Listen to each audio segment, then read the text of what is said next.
Entendez-vous ces pleurs? Non? Écoutez mieux. Cette femme pleure son fils. Mais son fils n'est pas mort. Il est vivant. Seulement, depuis qu'il a rencontré ce pasteur, il n'est plus jamais redevenu le même. Cette femme pleure. Elle verse des larmes, pas du tout ordinaires. Ce sont des sanglots lourds, chargés d'un désespoir que même le temps refuse d'effacer. Cette histoire est celle d'une mère, d'un fils perdu et d'un pasteur dont les prières ouvraient les portes qui bouleversaient des vies. Asseyez-vous confortablement. Mais avant que je commence, demandez-vous ceci. Que feriez-vous si quelqu'un voulait l'âme de votre enfant? Maintenant que vous êtes assis, dites-moi, entendez-vous cette dame pleurer? Et savez-vous pourquoi? C'est à cause d'un pasteur, le nommé Samnik. La dame qui pleure se nomme Majo. Majo est une veuve qui a perdu son mari très tôt. Il l'a laissée seule avec 3 enfants, 2 filles aînées et un garçon, le cadet, Apato. Majo s'est battue seule contre la vie. Elle a cumulé les emplois, commerçante, femme de ménage, babysitter, cuisinière. Tout cela pour élever ses enfants. Ses nuits étaient courtes, ses mains usées, mais son amour immense. La deuxième fille, peu attirée par les études, se maria très tôt. La première, elle, obtint une bourse pour l'étranger, puis un emploi stable. Majo vivait alors avec son fils Apato.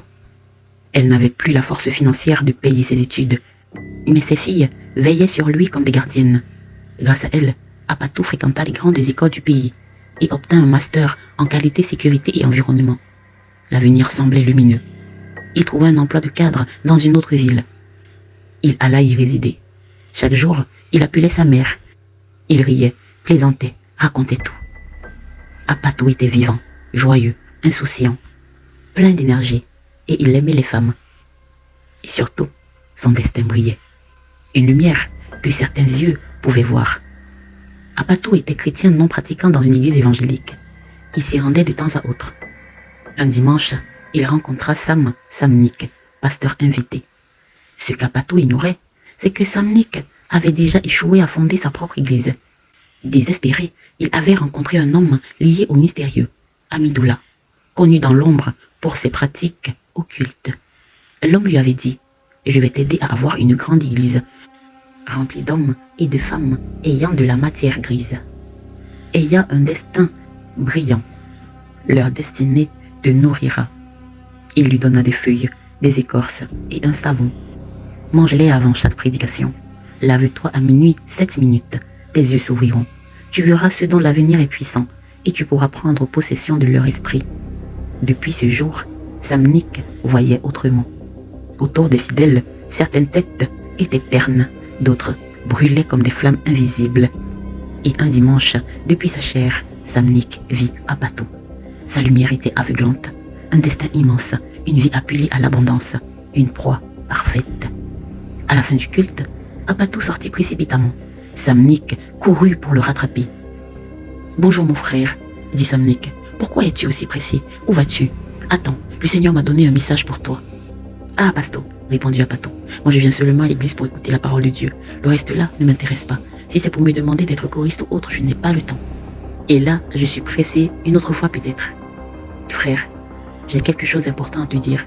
Ta vie est en danger, dit Samnik. Comment ça en danger? Demanda Apato. Quelqu'un veut te faire du mal. Quelqu'un? Mais qui? Demanda Apato. Accorde-moi 1 minute, prions, et sans doute le Seigneur nous révélera qui veut te faire du mal. Samnik l'emmena à l'arrière de l'église, lui imposa les mains, en priant. Utilisant des mots qu'Apato ne comprenait pas, il lui dit, et je prie en langue. À la fin de la prière, Samnik dit à Apato, c'est un de tes collègues de service. Le Seigneur m'a révélé, fais attention. Apato demanda, comment ça mon collègue de service? Ils sont tous gentils avec moi, aucun ne voudrait me faire du mal. Samnik lui dit, fais très attention. Si le Seigneur dit que ta vie est en danger, alors ta vie est en danger. Il n'est pas un homme pour mentir. Samnik demanda à Apato, viens-tu souvent faire ton culte ici? Oui, répondit Apato, mais rarement. Je comprends, dit Samnik. Bon dimanche à toi, et au revoir. Je ne te prends pas plus de temps. Tu m'as dit que tu étais pressé. À la prochaine. Après cette prière, pour Apato, quelque chose changea. Cette nuit-là, il rêva pour la première fois de silhouettes. Ses collègues qui tentaient de l'écraser, de l'étrangler, de le poignarder dans le dos. Il entendait des murmures qui appelaient son nom. Il reconnut ses voix. C'étaient les voix de ses collègues. La paranoïa s'installa. Et sans le savoir, son esprit avait déjà été marqué. Il commença à soupçonner tout le monde à son lieu de service.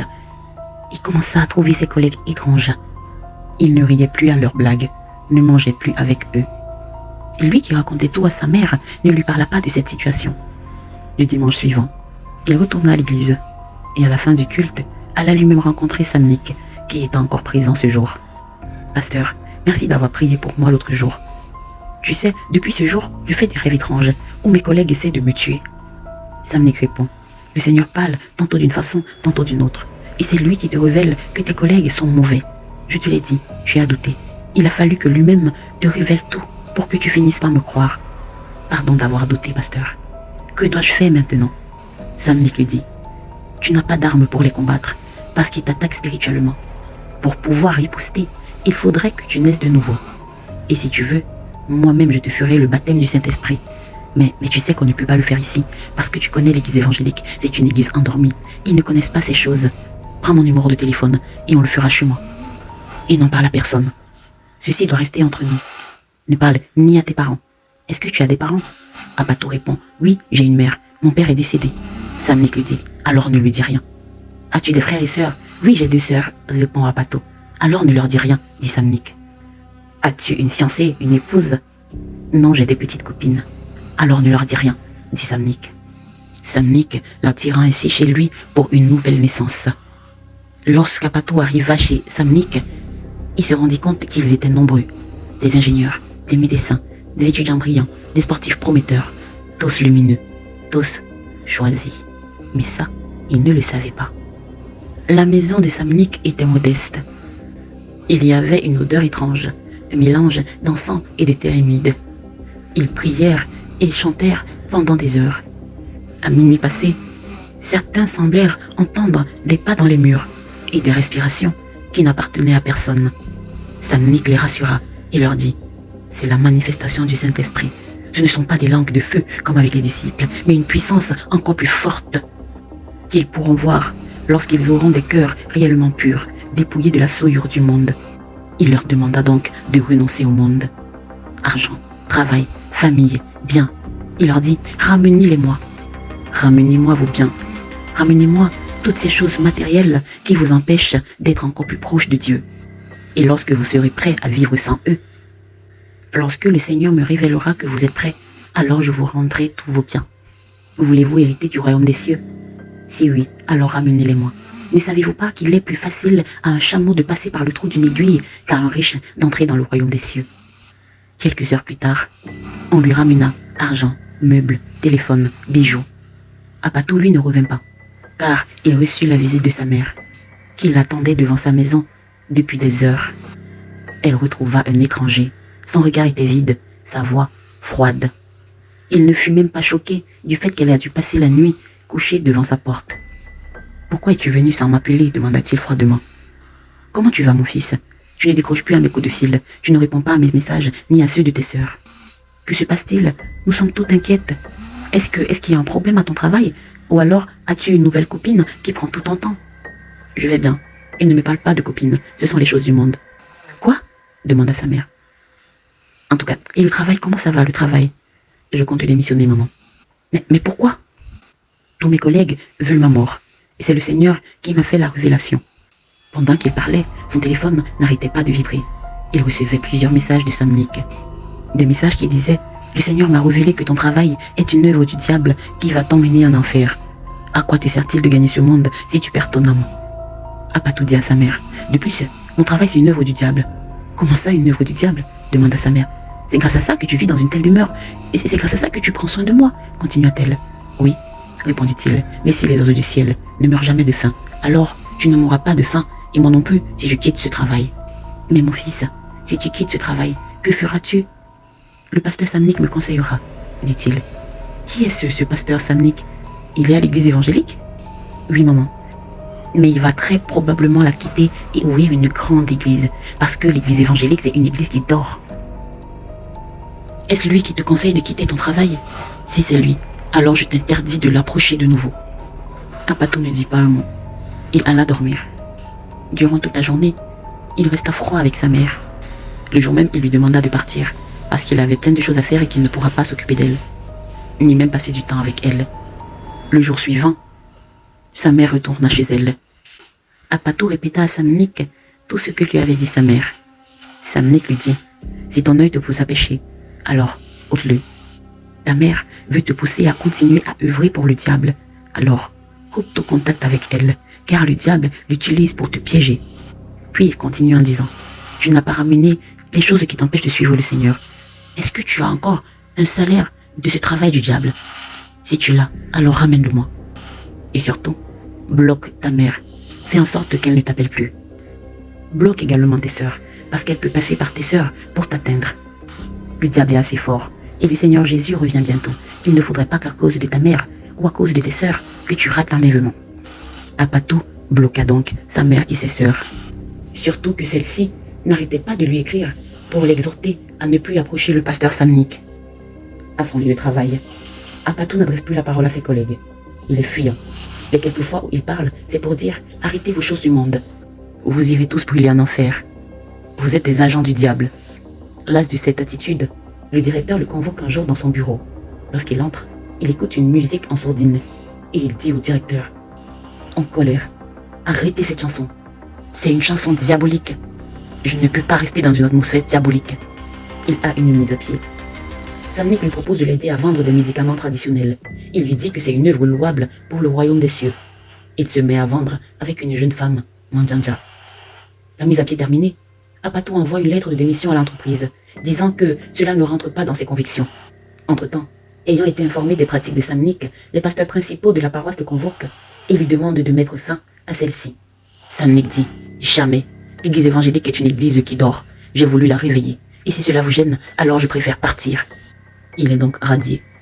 Il s'en va avec une multitude de personnes qui lui ont donné pour certains le terrain pour construire son église, pour d'autres le terrain pour construire sa maison, pour d'autres encore de l'argent, de la matière grise, de la main-d'œuvre pour construire l'église, mais aussi sa maison. Samnik fit comprendre à Apatou et à Manjanja que le Seigneur lui a révélé qu'ils sont faits l'un pour l'autre. Ils finirent par se marier dans une grande discrétion. Aucun des deux n'ayant invité un membre de sa famille. Seuls furent présents les frères de leur église.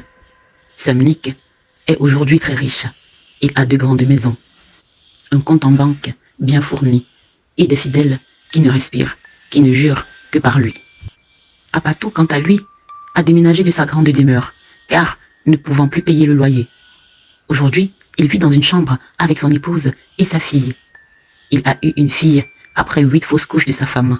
Fausses couches causées par Samnik qui offrait les enfants à son esprit. Chaque fois que ses yeux lui révélaient que Manjanja était enceinte, lors d'une séance de prière, il lui faisait une imposition de main et prenait l'enfant. Et à chaque fois, il accusait soit la foi faible de Apatou, soit la mère d'Apatou qu'il qualifiait de sorcière, soit ses sœurs païennes. Il a laissé naître cette fille parce que, selon les visions de celui-ci, son avenir ne brillait pas assez pour être consommé.